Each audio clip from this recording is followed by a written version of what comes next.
La inspiración vino desde bastante tiempo atrás, junto con otras publicaciones que hemos hecho, dada la consideración que tengo, que muchos humanos tenemos hacia la tierra chica que nos vio nacer, entre las montañas de los Montes Aquilanos, al lado del castillo Cornatel, bajo las peñas de los Galirones, etcétera, etcétera, ¿no? Bueno, entre las fuentes primarias para desarrollar este trabajo y algún otro son documentos manuscritos del siglo XV-XVI, en el que se recoge un auto de hidalguía de un personaje de la merindad de Cornatel hacia 1468, el fuero de Villavieja, que en realidad es una copia que se lleva a cabo en casa del Merino y el escribano de Borrenes, puesto que el marqués de Villafranca hacia 1517 exigió al pueblo de Villavieja, al vecindario de Villavieja, que presentase la documentación del fuero, puesto que no estaba pagando los tributos que debía. Esto, de forma vergonzosa y terrible, ocurría con muchos señores feudales, condes, duques, marqueses, obispos, abades, etcétera, etcétera. Exigir a la población que presentase una copia de sus acuerdos con, en este caso, fuero, con el antecesor del marqués, que era el conde de Lemos, Pedro Álvarez Osorio. Digo vergonzosamente porque, claro, quien tenía las de ganar en este aspecto, si los vecinos hubiesen perdido ese documento de unos 50 años antes, pues le exigiría muchas más cargas. Pero claro, que el marqués de Villafranca, con todo su poderío, con sus archivos, diga que presenten el documento cuando él tenía una copia con toda seguridad, ¿no?, en los archivos del marquesado, es muy significativo de cómo trabajaba esta gente. Fuentes secundarias, pues numerosos escritos relacionados con la época de los Reyes Católicos, la España imperial, Pierre Vilar, etcétera, etcétera. Lo sorprendente fue que conseguimos descubrir en un fuero de los pocos que se conservan en esa época en este territorio del Bierzo, de cómo trabajaba esta gente, ¿no? Hasta tal punto en el fuero de Villavieja, que es inmediatamente anterior al deslinde de Ferradillo y Villavieja, luego hablaremos de él, puesto que al marqués de Villafranca primero había sido al conde de Lemos y luego al marqués de Villafranca se debían pagar íntegramente todos los fueros de, ¿cómo se dice?, los diezmos mayores y menores, aunque solo quedase un vecino en el pueblo. Esto ataba de forma tremenda a la gente, a los restos de los vecinos, a la tierra y al sometimiento, al vasallaje de los poderosos, puesto, claro, cuanta más gente se fuese, pues más tenían que pagar los que quedasen, con lo cual no se iba nadie. Esto fue, sabíamos que esto existía, pero descubrirlo en un documento, aquí, de un pueblecito, una aldea del Bierzo, en los Montes Aquilanos, y además el pueblo que nos vio nacer, pues significó una gran alegría para la investigación como historiadores, sí. Investigar, tuvimos que utilizar a otras gentes para la transcripción total del documento, aunque había ciertos esbozos anteriores ya, y luego elaborarlo, patear el terreno junto con otra gente, etcétera, etcétera, y finalmente redactarlo, corregirlo, etcétera, etcétera. No sé, con 6-7 meses. El desafío más importante es recuperar la microhistoria de esta tierra, en mi caso, pues la historia latente, viva, de lo que fueron mis antepasados, ¿no?, en el pueblo de Villavieja, que entonces pertenecía a la merindad de Cornatelo, porque linda con el castillo Cornatel, que está a 300 metros del pueblo.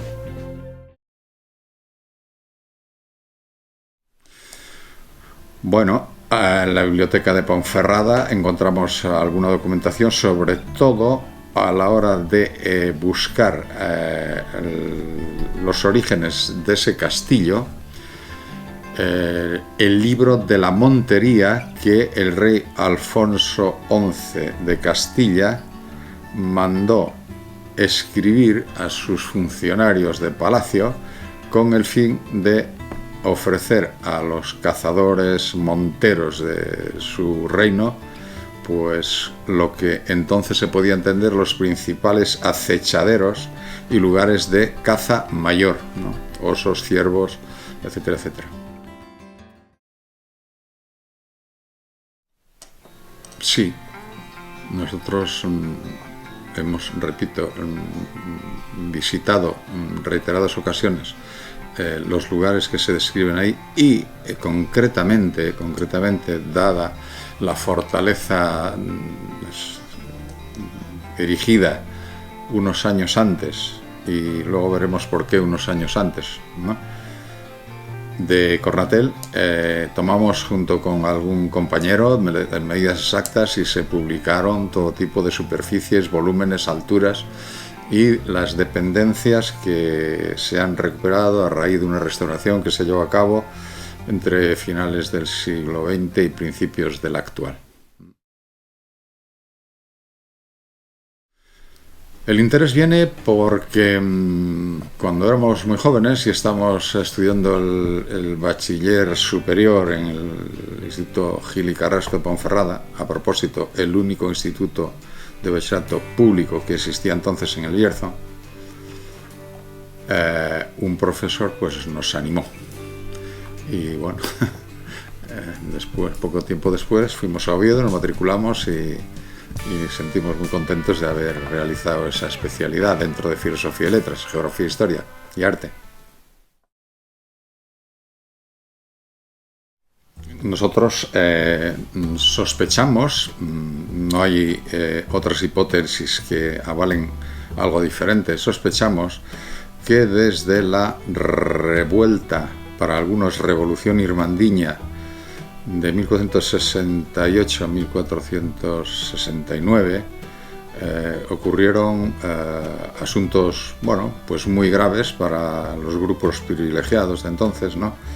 Y estalló pues todo un movimiento de protesta que antecedió a las comunidades de Castilla, a las germanías de Valencia, unos cuantos decenios, ¿no?, y que trajeron en jaque durante mucho tiempo a los potentados, repito, nobles y clérigos del noroeste de España, hasta tal punto que los irmandiños, aunque finalmente fueron derrotados en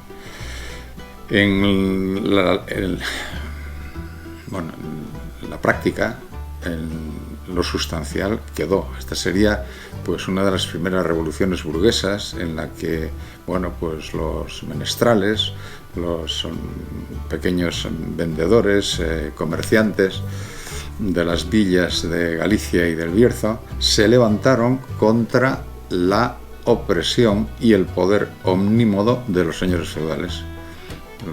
Aquí en el Bierzo fue contra el conde de Lemos, y eso trajo consigo que se arrancaran muchos mojones, términos y piedras enormes que delimitaban la jurisdicción del monasterio de San Pedro de Montes y su vecino, el marqués de Villafranca, propietario de los terrenos, de los diezmos y de la ley, ¿no? Estamos hablando de señoríos jurisdiccionales de la ley en Villavieja y otros pueblos de alrededor, ¿no? Eso duró mucho tiempo, además se conjugan en ese momento pues las guerras civiles de Castilla, Enrique IV, su hermana, luego Isabel II contra la hija de Enrique IV, Juana la Beltraneja, etcétera, etcétera, la famosa lucha también entre Juana la Loca y su padre, y posteriormente con su nieto, ¿no? Que se llegaría a ser emperador Carlos, ¿no? Todo esto retrasó la convulsión social, política, económica, retrasó durante más de 50 años el restablecimiento, ya nunca sería lo mismo, pero bueno, el intentar restablecer el orden feudal, colocando, como se dice en el documento, nuevos marcos, tanto por la parte del marqués de Villafranca como por parte del abad de Montes de Valdueza. Se citaron una serie de testigos, bueno, a los cuales se le pregunta, etcétera, toda una serie de cuestiones, llegándose a la conclusión que, bueno, pues los jueces que ambos habían nombrado tras escuchar a los testigos tomaron una decisión salomónica, teniendo en cuenta que los testigos del abad trataban de bajar, Montes de Valdueza está mucho más alto que Villavieja, trataban de bajar los términos, es decir, los mojones, más hacia Villavieja, y los testigos del marqués de Villafranca, por el contrario, trataban de subir los mojones hacia las alturas aquilianas. Bueno, los jueces partieron por la mitad y se llegó a ese acuerdo, pero varios años después, la nueva concepción del fuero de Villavieja entre el marqués, antes había sido con el conde de Lemos, y entre el marqués de Villafranca y el pueblo de Villavieja pasaron solo 3 meses, hasta que, teniendo claro, ¿no?, el marqués, su jurisdicción con el pueblo de Villavieja, dice, bueno, ahora vamos a delimitar con el monasterio de Montes, pero pasaron también al menos 2 años y 2 meses hasta que llegaron por fin a la conclusión del acuerdo sobre el amojonamiento al que llegaron por parte de uno y otros los jueces nombrados, ¿no?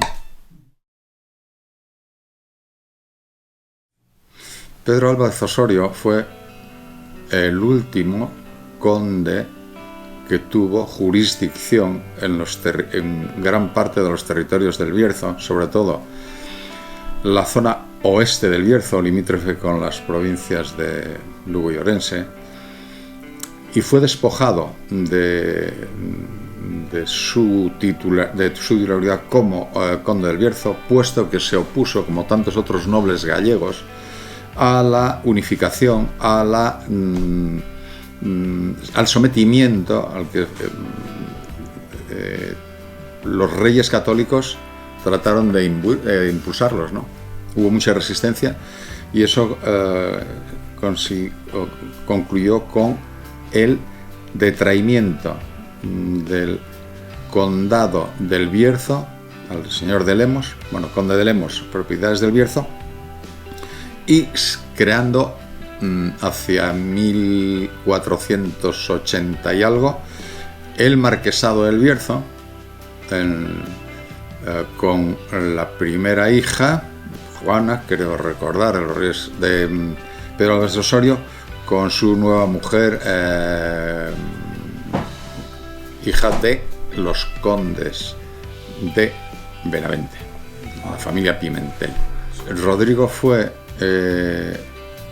un nieto del conde, un hijo del conde, habido de forma natural con una mujer de aquí, y al cual, bueno, pues se le ofreció la posibilidad de quedarse con los territorios de Lemos fuera del Bierzo, sobre todo en la provincia de Lugo.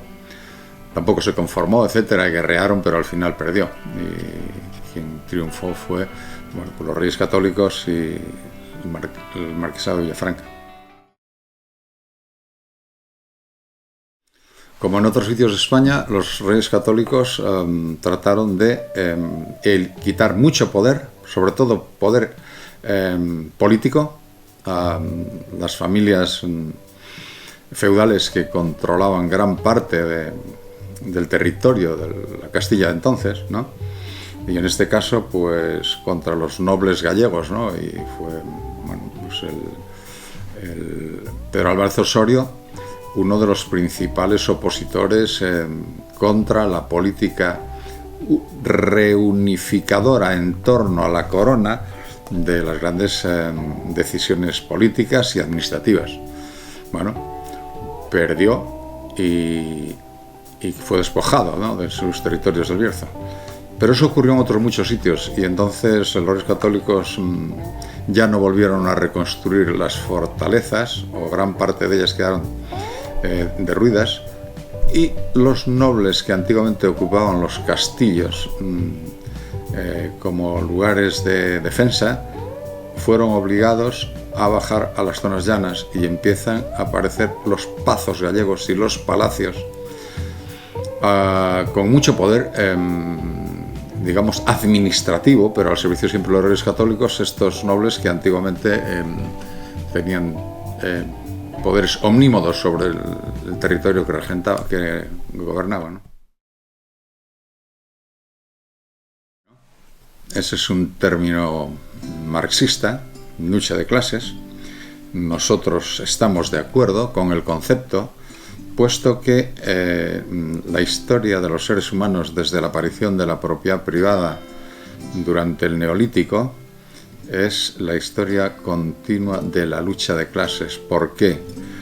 Porque, bueno, una serie de señores poderosos se adueñaron de territorios y de recursos que antaño pertenecieron a la comunidad, y para defender esto se rodearon de guardias, aparecen los ejércitos, se rodearon de leyes, aparece el derecho, se rodearon incluso de religiones monoteístas y aparecen dioses todopoderosos que, aunque los antiguos desposeídos trataran de recuperar parte de lo que los nuevos señores poseedores de lo ajeno les habían robado, Dios los veía y les iba a castigar.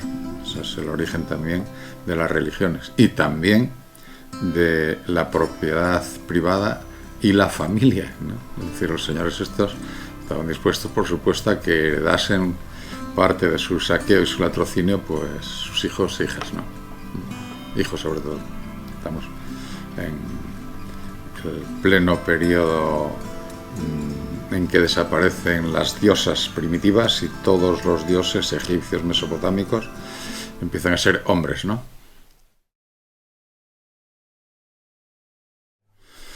Ulbrich parece ser que es un término bastante equívoco, puesto que en la documentación más o menos seria, nosotros hemos manejado, pues sobre todo en el documento de hidalguía de 1460 y algo, creo recordar, en tiempos de Enrique IV de Castilla, un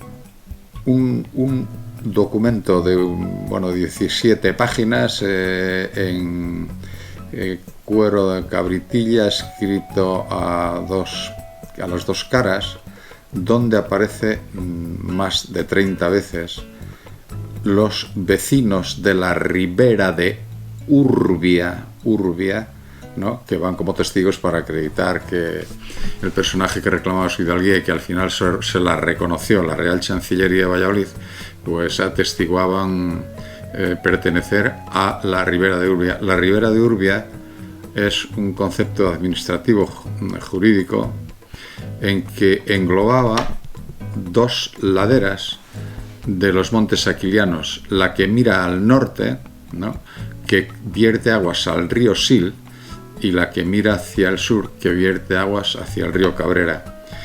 El topónimo Urbia significa aguas urbi dos, o sea, las dos aguas.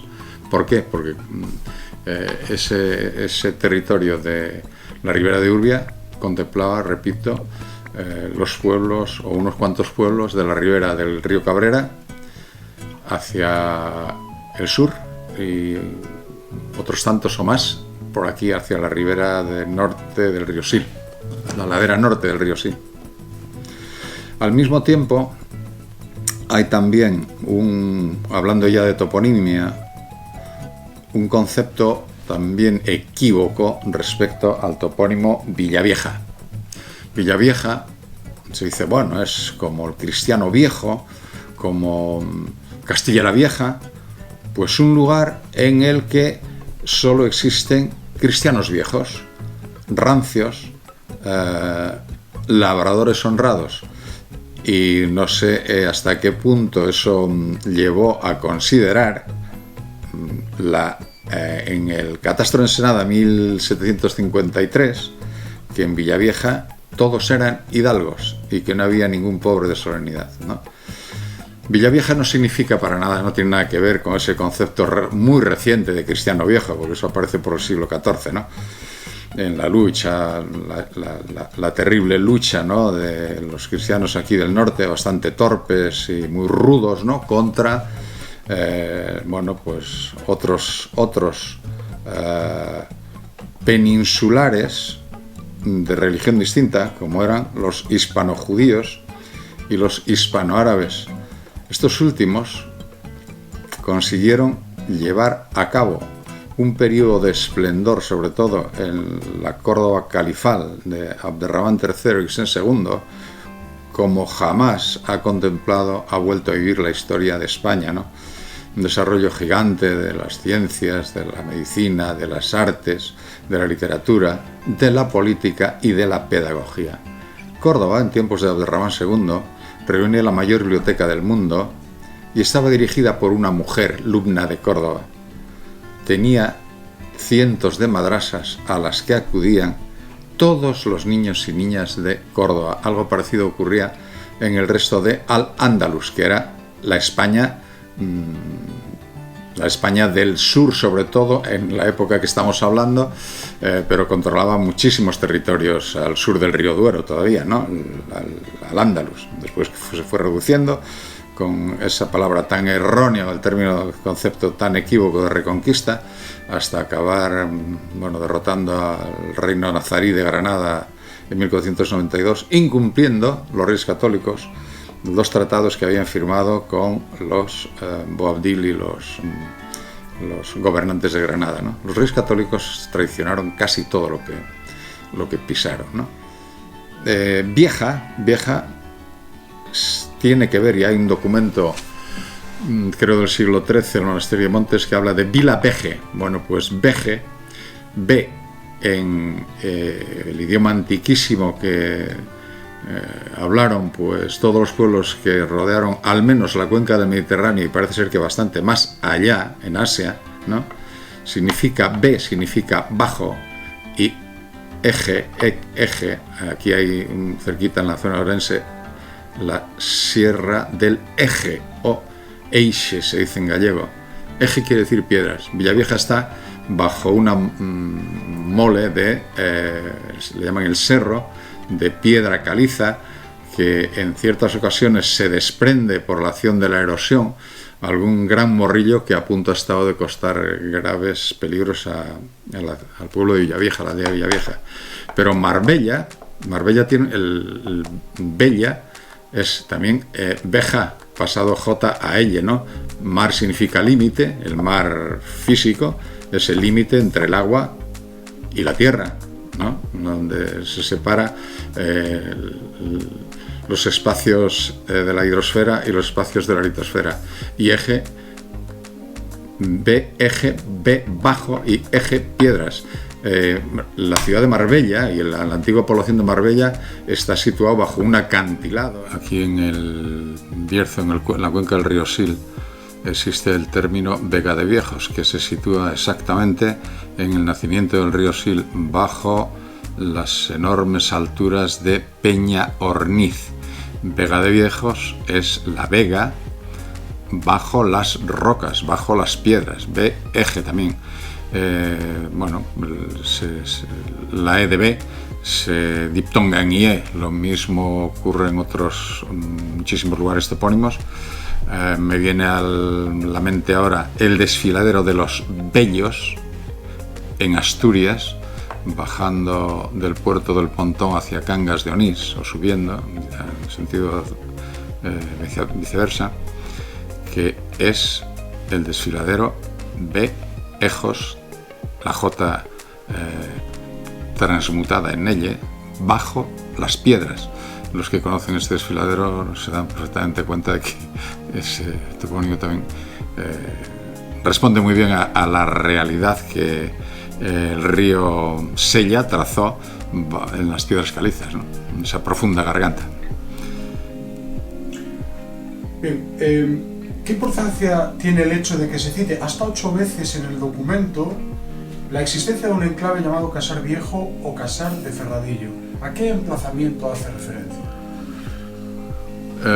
El documento sobre el que tratamos, el deslinde entre Villarejo y Ferradillo, a los habitantes de Ferradillo se llama los pastores que viven en cabañas. Por lo tanto, todavía el pueblo físico de Ferradillo, de casas de piedra, no existe. Y el Casar Viejo, nosotros sospechamos, siguiendo pues las investigaciones que han realizado algunas gentes bajo la ilusión de los vecinos de Paradera de Muces, a través de su asociación Muces, a la hora de desbrozar y hacer algunas excavaciones en lo que creemos que fue ese Casar Viejo, que dicen, según dicen, allí pudieron estar pues los templarios y tal vez un antiguo emplazamiento vigilante de protección y rodeado una serie de tierras de labranza que bien pudo ser habitado, ¿no? Bueno, nosotros creemos que no es Sulber, que es Urbia, y posiblemente ahí existió ese casar, fue ese emplazamiento seguramente antiquísimo, pero que luego los templarios potencialmente, tampoco es seguro, tienen que continuar las excavaciones, ver qué sale de allí, etcétera, etcétera, pudo haber sido ocupado por los templarios, ¿no? Es muy fácil, como territorio muy alto, está a más de 1000 metros, desde el que se vigila prácticamente toda la llanura del Bierzo, entradas y salidas. Pero si uno sube a los peñascos que están unos 400 y pico metros más altos, que se llaman galirones, o las peñas de Ferradillo, desde ahí se domina un territorio pues de casi 7.000 kilómetros cuadrados, ¿no? Todo el Bierzo, parte de la Cabrera y una gran zona de Valdeorras en la comarca orensana, ¿no? Creemos que por ahí pueden ir las investigaciones, y a este respecto indicar también que algunos historiadores y otra gente tiene muchísima ilusión por presentar el castillo de Cornatel como habitado por los templarios, y a imitación del castillo de Ponferrada. Pues ni en uno ni en otro se ha encontrado un solo resto que hable de la permanencia de los caballeros templarios en esos castillos. Refiriéndome concretamente a Cornatel, hay más fuentes. Citábamos antes el libro de la Montería. En este libro, en que el rey castellano Alfonso XI dedicó a los monteros de su territorio, se describen numerosos lugares de caza mayor de Castilla.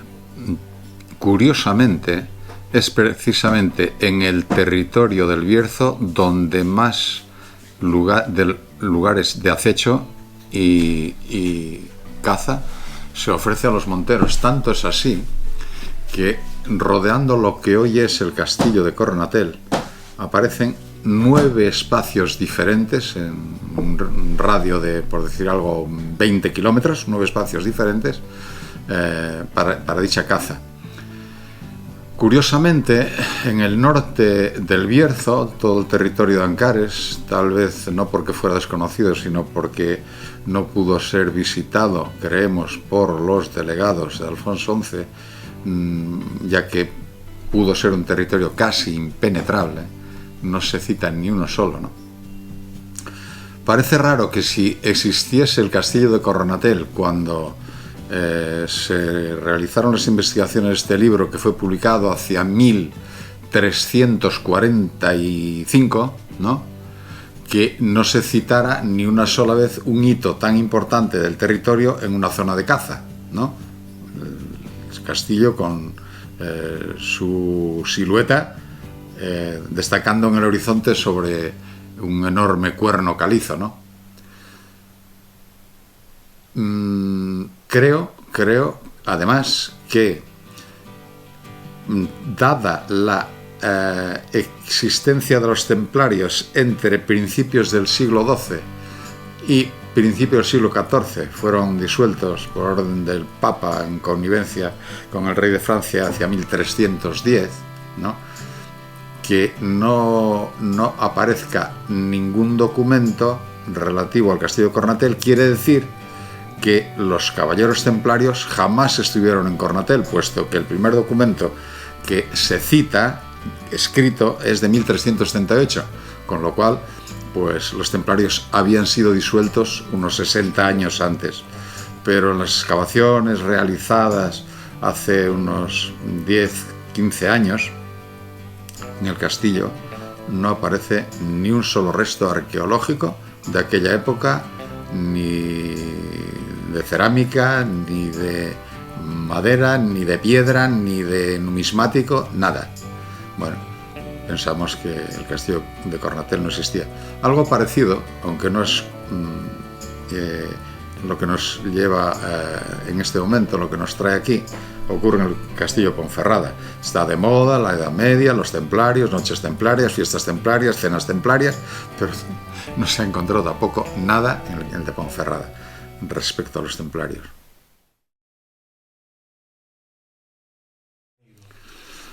Chao do Cabaleiro, aunque nosotros antes de iniciar investigaciones toponímicas desde una nueva perspectiva que va mucho más allá del legado romano, ¿no?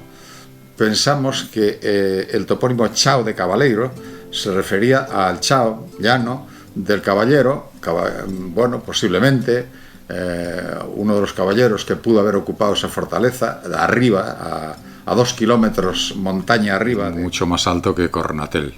Ese lugar, el Chao de Cabaleiro, podía ser el llano que los caballeros que ocuparon la fortaleza Ulver/Urbia, ¿no?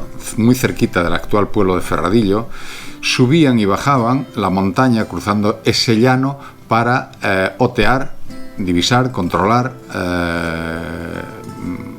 el territorio que hablábamos antes de Bierzo, Cabrera y Valdeorras, ¿no?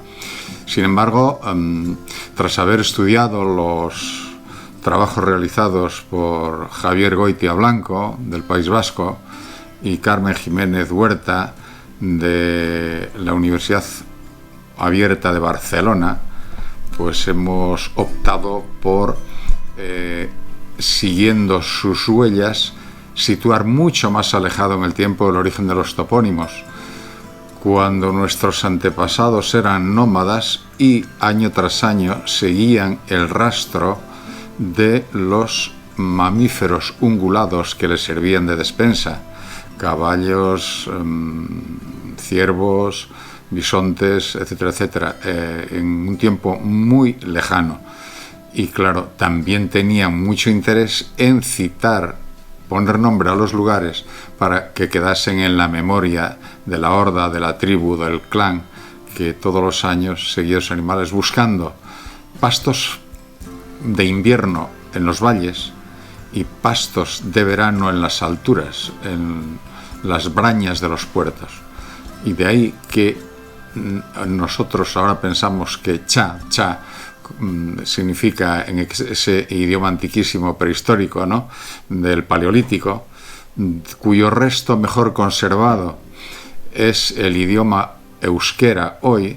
Cha significa protección, como chapela, que protege la cabeza, chalupa, que te protege en el agua, una chalupa, un barco, chamizo, una especie de protección como muy elemental en campo abierto, choza, protección en lugar frío, chalet, lugar para protección, bueno, pues bien, de lujo, etcétera, etcétera. Este cha significa ubicación, lugar, sitio donde los humanos se protegían. Eso, bueno, hay miles de topónimos en España y en toda la cuenca mediterránea, en Asia, y parece ser que incluso investigaciones muy recientes hablan del paso de este idioma con sus múltiples variantes, pero con raíces muy parecidas, se extendió tras atravesar los prehistóricos Bering, ¿no?, el estrecho de Bering, o desde Groenlandia marchar hacia las costas de Canadá, ¿no? Por eso, chao, lugar de protección. Cabaleiro son tres raíces. K, que significa unir, unión. Val, bueno, val, valle, ¿no? Eiro, como ero, eiro, ero, eto, edo, son pluralizantes. Por lo tanto, lugar donde se unen valles. Exactamente, en Chao Cabaleiro parte el valle de la Reguera de Villavieja, Río Ferreiros, que pasa bajo el castillo de Cornatel, tras un tajo en la parte más alta del castillo de 180 metros hasta llegar a la Reguera. Y en Chao de Cabaleiro, otro ramal parte aguas también hacia el oeste, atravesando Paradela de Muces, Borrenes, y llega hasta el lago de Carucedo.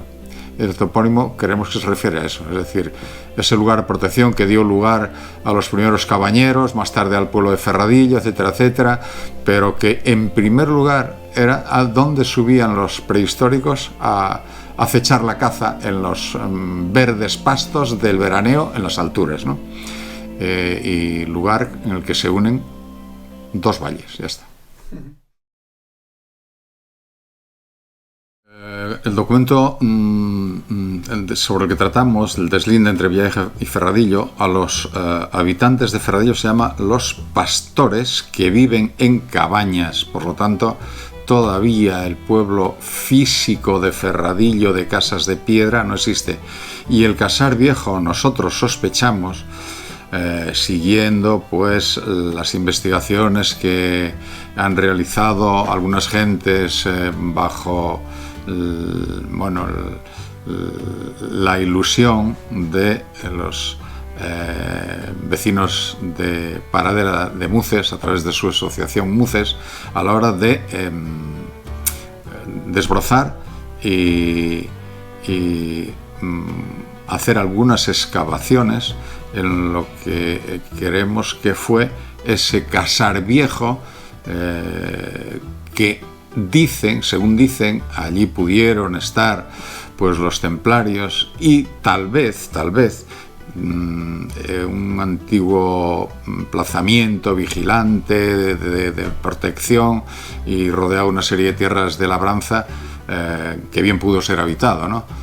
Bueno, nosotros creemos que no es Sulber, que es Urbia, y posiblemente ahí existió ese casar, fue ese emplazamiento seguramente antiquísimo, pero que luego los templarios potencialmente, tampoco es seguro, tienen que continuar las excavaciones, ver qué sale de allí, etcétera, etcétera. Pudo haber sido ocupado por los templarios, ¿no? Es muy fácil, como territorio muy alto, está a más de 1000 metros, desde el que se vigila prácticamente toda la llanura del Bierzo, entradas y salidas. Pero si uno sube a los peñascos que están unos 400 y pico metros más altos, que se llaman galirones, o las peñas de Ferradillo, desde ahí se domina un territorio pues de casi 7000 kilómetros cuadrados, ¿no? Todo el Bierzo, parte de la Cabrera y una gran zona de Valdeorras en la comarca orensana, ¿no? Creemos que por ahí pueden ir las investigaciones, y a este respecto indicar también que algunos historiadores y otra gente tiene muchísima ilusión por presentar el castillo de Cornatel como habitado por los templarios, y a imitación del castillo de Ponferrada, pues ni en uno ni en otro se ha encontrado un solo resto que hable de la permanencia de los caballeros templarios en esos castillos. La donación de Ordoño II, como la donación de Chindasvinto, como otras múltiples donaciones, que se ha demostrado su falsedad, es decir, la aparición o la creación de la nada de un documento por parte de quienes, de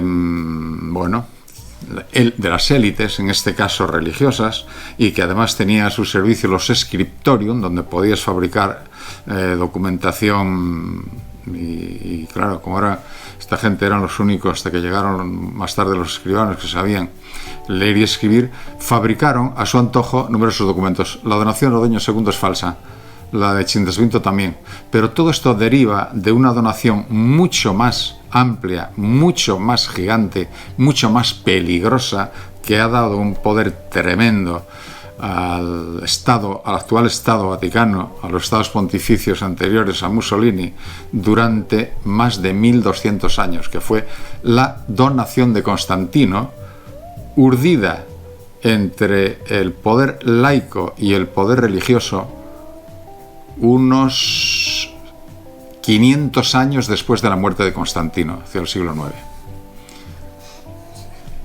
Pero bueno, está estudiado de cómo, esta gente mentía, fabricaba escritos falsos, documentos falsos. Hay un libro escrito además por un leonés, ¿no?, que habla de un peregrino, que viene de Francia y junto con un mozárabe que sabe escribir muy bien, fabrican reliquias, fabrican pruebas falsas para ir tirando por el camino.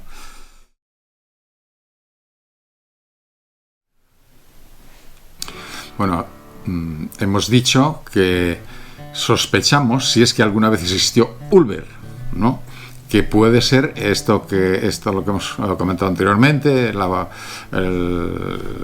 ruinas de lo que pudo haber sido, pues un lugar de habitación, de protección, de vigilancia, en torno a 1000 y pico metros de altitud, ¿no?, junto al actual pueblo de Ferradillo, ¿no? Entre Ferradillo y Paradela, ¿no? Sí, pero mucho más cerca de Ferradillo que de Paradela, aunque estas ruinas, que en Paradela le llaman el castelo, o el castillo, el castro, y en Villavieja se le conoció como Cova de Moura, por misterio, la elucubración en torno, por supuesto, a lugares con cierto misterio, cierta magia, etcétera, que en el mundo medieval pues se atribuía a lugares ocupados por moros con riquezas muy importantes, de oro, de piedras preciosas, y que además estaban en la profundidad de las cuevas, donde también estaba secuestrada una princesa hermosísima. Fuera imaginario colectivo de los mitos y leyendas de todos los pueblos, ¿no? Cova de Moura. No puede ser Cornatel y Ulver la misma cosa, puesto que, como hemos dicho con anterioridad, no hay ni un solo documento, ni gráfico, ni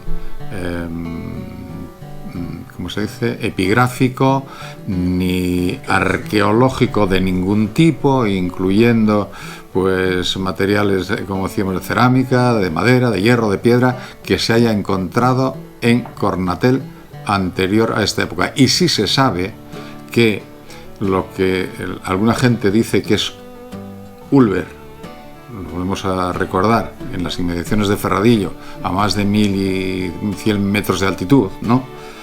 Pues ahí sí se sabe que pudo existir una cultura, un clan, una tribu, una población de la prehistoria por algunos restos que parece que se han encontrado de la edad del hierro aquí en El Bierzo hace unos 2500 años más o menos.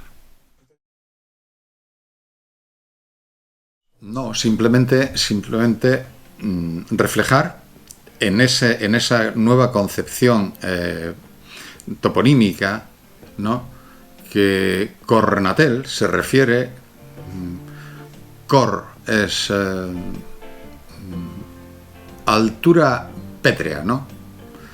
Ana en la cumbre, lo más elevado. Ate, cor, an, ate, como ocurre en cantidad de puertos del País Vasco y fuera del País Vasco que acaban en Árate, por ejemplo, bueno, en Ate, Oñate, Gárate, Montserrat, etcétera, etcétera, se refieren a un paso, la puerta que da acceso a otro territorio, a otro mundo, a otra visión, ¿no? Y la última raíz, elo, illo, hielo, aielo, etcétera, significa lo que se divisa, lo que se otea desde lo más alto, ¿no? El concepto illo está en Ferradillo, luego si quieres vemos el topónimo Ferradillo, pero el concepto, la raíz, el morfema ate, ata, está presente en los numerosos pasos de montaña, pues Oñate, Echegárate, pero también en Monserrate, también en Atapuerca, etcétera, etcétera, ¿no? También Atenas, ¿no? La raíz estaba al principio, pero es la puerta de, ¿no? Hacia las alturas, ¿no? En la Acrópolis, ¿no? Lo que, hablando del topónimo Ferradillo, que dice, bueno, pues siguiendo a los toponímistas latinos, dice, pues Ferradillo pues viene de ferrum, que te habría por allí alguna ferrería o algo, illo más pequeño, pues yo que sé, que la ferrería de Compludo o las ferrerías de la Cabrera, ¿no? El topónimo Ferradillo no tiene nada que ver con hierro, sino con las necesidades que comentábamos de los prehistóricos, buscando pastos para poder tener la caza, ¿no? Significa erra, pradería, ¿no? Ti, alto, y illo, como comentábamos antes, de Castillo y Cornatelo, illo, elo, illo, aielo, que se divisa desde las alturas. A 1500 metros, un poco por encima del actual Ferradillo, está el Campo de las Danzas, una enorme pradería que divide aguas además entre el río Sil y el río Cabrera. Asimismo, el topónimo Paradela significa humedal, lo mismo que ti en las alturas, y aiela, que se divisa. El origen de Paradela no está en el actual pueblo, sino supuestamente en las cabañas de pastores, muy cerca de Ferradillo, debajo de los galirones,